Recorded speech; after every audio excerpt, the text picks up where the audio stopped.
ये हाजरा बीबी स्कूल के बच्चे आए हुए हैं यहाँ निसार शहीद पार्क में जश्न आज़ादी मनाने के लिए। ये स्कूल में अरशद योगा भाई के अंडर में रन होता है, आप भी वेलकम करें। शाबाश, माशाल्लाह।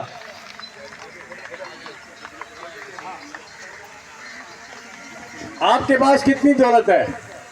आपके पास लाखों रुपए होंगे, डॉलर होंगे, सोना होगा, आपके पास गाड़ियां होंगी, आपके पास बंगले होंगे, लेकिन मेरे पास अगर सबसे बड़ी दौलत है तो ये मेरे बच्चे हैं।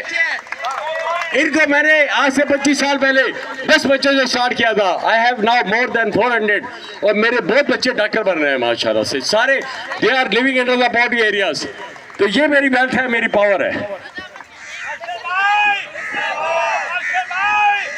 सर, आपने दौलत और डॉलर्स की बात की, हमारी सबसे बड़ी दौलत आप हैं, हमारे पास आप हैं। आप हमारे साथ रहिए और मज़ीद आपके लिए प्रोग्राम शेयर करते रहेंगे।